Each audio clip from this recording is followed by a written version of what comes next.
sa Kenny Rogers to eat dinner because dinner time yung flight namin and we don't have time to eat na. So, we'll have our early dinner here. Sobrang haba ng pila dito sa NAIA. Like, wala namang bago, but wala lang, sobrang haba ng pila. Like, simula dun sa check-in gate hanggang sa immigration, like, super. Sa immigration, wala namang tinanong sa akin much. Tinanong lang ako if nag-aaral pa ako. And then, kung saan ako nag-aaral, graduate na ako. So, sabi ko, graduate na ako. Tapos, sino lang kasama ko, I said family. Yun lang. Haba talaga ng pila, grabe. Like, so stressed. And buti na lang kakain na ako. And ayan, syempre, order ko snow cheese chicken. Kasi ano pa ba, 'di ba? Kung may isang manok lang akong kakainin sa buong buhay ko, Kenny Rogers yun. Tapos, partnered with their Java rice. Tapos, side dish, cheese corn or corn and carrots. My gosh, guys. Wala na, naggutom na ulit ako. Kape! This is my favorite coffee here sa airport, guys. And isang iced cafe latte. Lali. Ladies and gentlemen, Nasa number 1 kaming seat. Nakakahiya kasi lahat ng dumadaan nasa entrance. Ay, lahat ng dumadaan. Tapos nakatingin pa sila sa akin kasi nag-vlog ako. Literal na ito lang yung view namin. Nasa harap lang sila. More legroom for me. And we're back in Vietnam. But this time, nasa Danang na tayo. And it's my first time here. And ayan, umiikot lang kami, naghihintay ng Grab. Hindi ko na na-film kung ano yung hotel namin kasi sa TikTok ako nag-film. But eto na lang, i-insert ko na lang dito and para alam nyo kung saan kami nagstay. From the airport, we booked a Grab to Santa Luxury Hotel and got some rest. The room was so nice, it even had a beach view and a pool. Breakfast was complimentary, so of course we had to try it before heading out. Marble. Marble. Kasi bilog.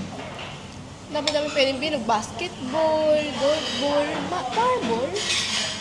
Bakit marble naman yung Marble naman yung panikuri. Ano yun? Square? Alam bang ginagawan mo ako ng kumot kagabi? What? Menu? Hindi kasi yung prison. Hindi ko bet yung menu. Tikman mo yung fan nila, mama. Sarap. Yun? Bakit? Mama.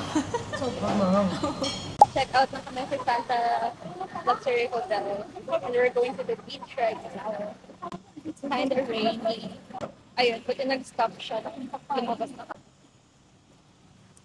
This is my view right now. Jackie Nico. Saan? Ang ganda. Ang ganda.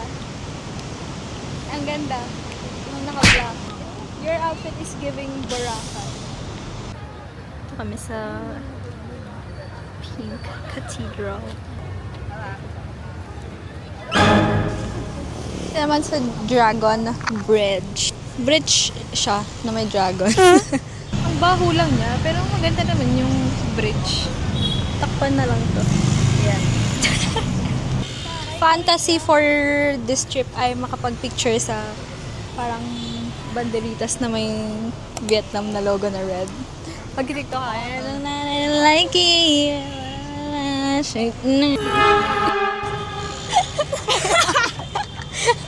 Bea Boris. Patingin ng Bea Boris pose. Ano ba pong si Bea Boris? Hi mga kapeti! Mga 5 minutes silang mag-set up ng tripod. Chick na malupet. Gano'n naman daw.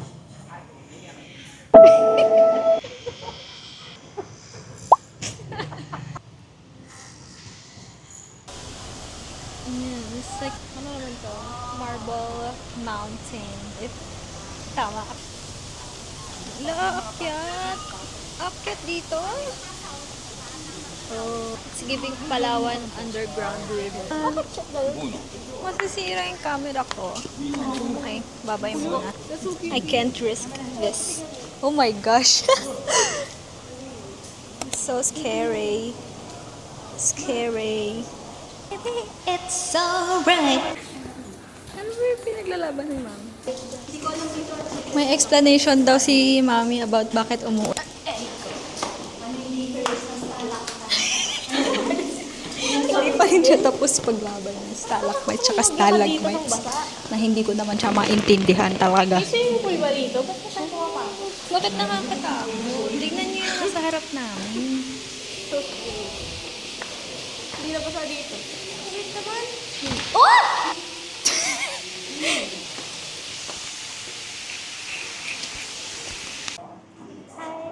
Two egg cream coffee. One blueberry cheesecake and one choco mousse cake. Choco. Ano to? Ito ba yung coconut? Ay, hindi. Bread yan. Ay, ano siya? Ang tamis. Bread. Parang ang hirap kainin. Nawawala yung spending. Kailan pa naman tayo sa mga kape. I really like the taste of coffee bean. Kasi it's not maasim. So it's enjoyable even if it's like... Yung ibang coffee bean maasim. Sure. Tapos meron tayo tingnan yan. Sa kapedia. Ang sarap.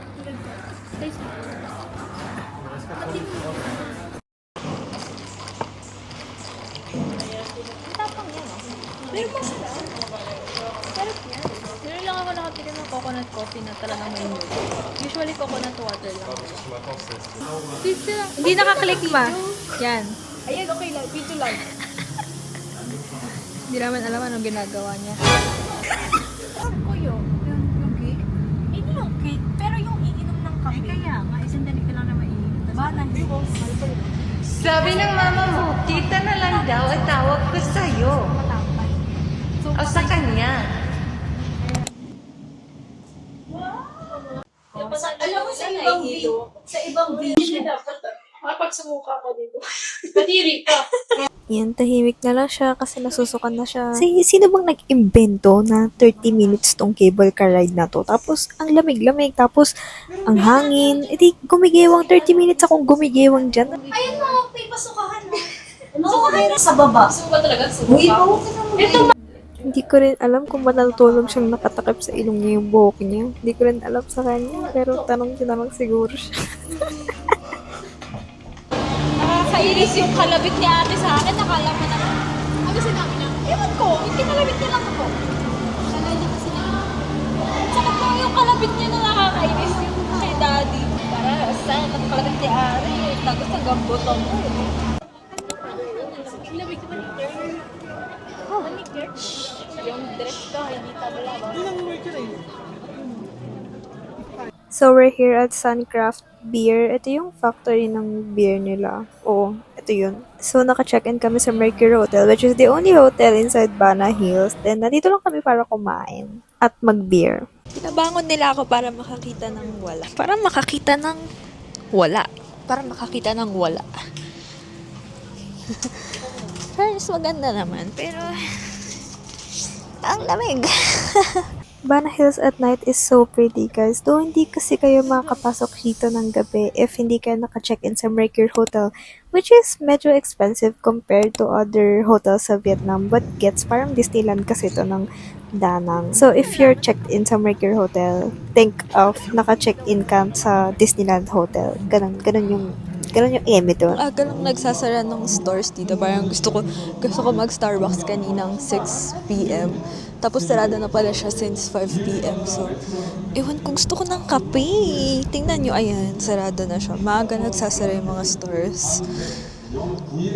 Ewan ko, parang patay na yung mismo place ng ganitong time. So, wala kang choice kundi sa hotel na lang talaga kumain. Pero saan ako magkakape? Wala nang kape ng 5 p.m. Like, ano gagawin natin?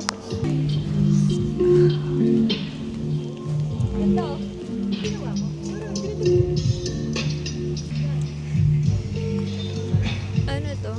Tapos ito yung church.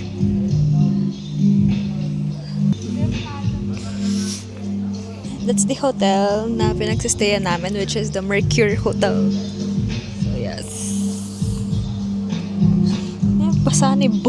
Feeling ko pag uwi ko ng Pinas may sipon na.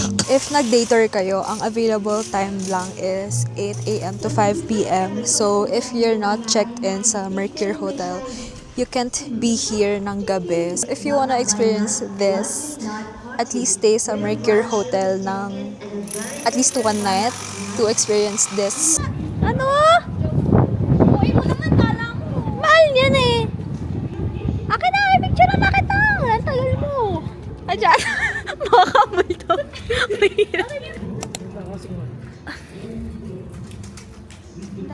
Good morning, it's day 2. Mag-breakfast na tayo sa baba. Bacon and eggs. I already got breakfast. I got egg, hash brown, sausage, tomato, bacon. May salads din. Ano to, bean? Tteokbokki? Oh, there's Korean food and then lots of bread. And there's pho available. And coffee, of course. What I love about Vietnamese coffee is sobrang gusto ko yung pagkatapang niya. Like, sa Pinas kasi parang sobrang tamis ng mga kape natin doon. And pag nandito ako sa Vietnam, I get that right taste ng coffee. So, I love it here. The difference of their food, like sa kanilang dalawa lang yan. And my food, ayan lang. I'm not really a heavy breakfast eater, guys. So, ito lang talaga. Later, I'll try to get some again. If kaya. There's an option where you can make your own bibimbap, guys. Let's try to make one. Paano siya?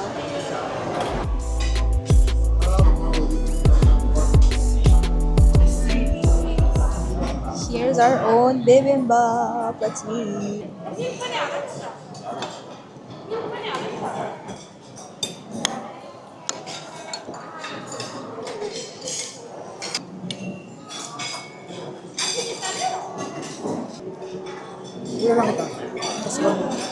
Up, ayan, sasakay na naman tayo sa lintik na cable car na yan. Pero ayan, pupunta kasi kami dyan dun sa may Kamay, yung famous na attraction sa Danang, Vietnam.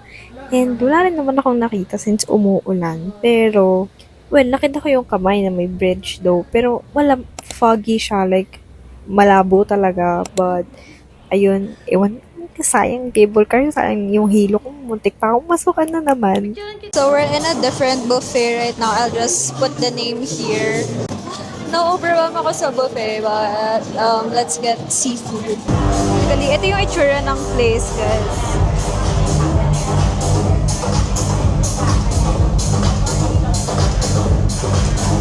This is more on party buffet-ish.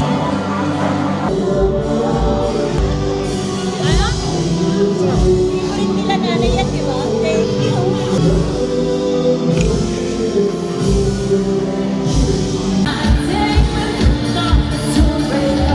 May oyster, guys. Sarap.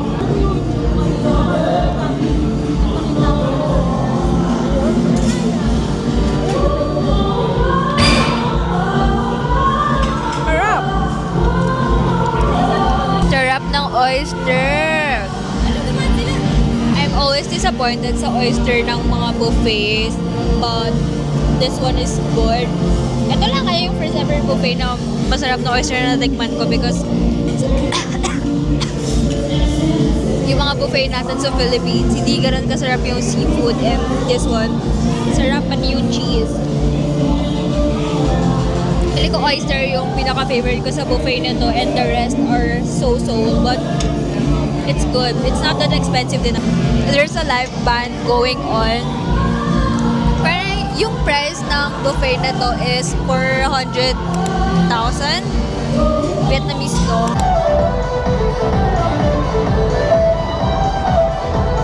Ang dami palang kind ng show, hindi lang isang type ng show, but yeah, it's actually entertaining. I wanna watch.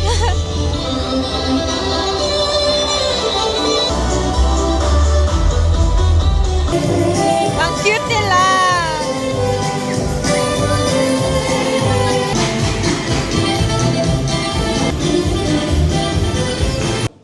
Hi, so we're here in Lotte-Mart. It's a grocery. We're looking for a snack we can bring home. Pero the challenge is, hindi kami pwede bumili ng marami kasi wala naman kaming baggage. Hi!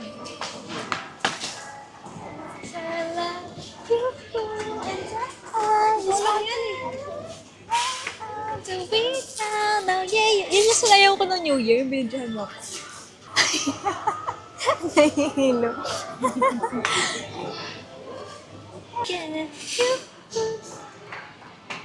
Ay, may salted egg. Yun yung favorite ko sa Taiwan. Eh, wala na ako sa Taiwan. Buti mayroon dito. Ano naman? The struggle is Lagay ko real. lang sa luggage ko yan, hindi. Baka mapisit eh. Dito naman yan. Importante yung pillows yan. And since gabi pa yung flight namin, we went to this cafe just katapat lang ng Lotte Mart.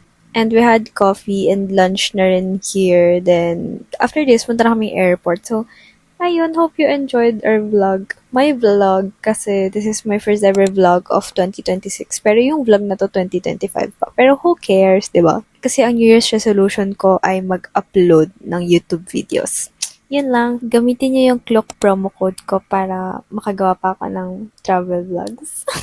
Follow me on my socials, especially on my TikTok kasi nandyan yung mga hotels na pinag-check-in ko, lahat. Hope you guys liked my vlog and I hope my next video pa ako ulit for this year. Bye!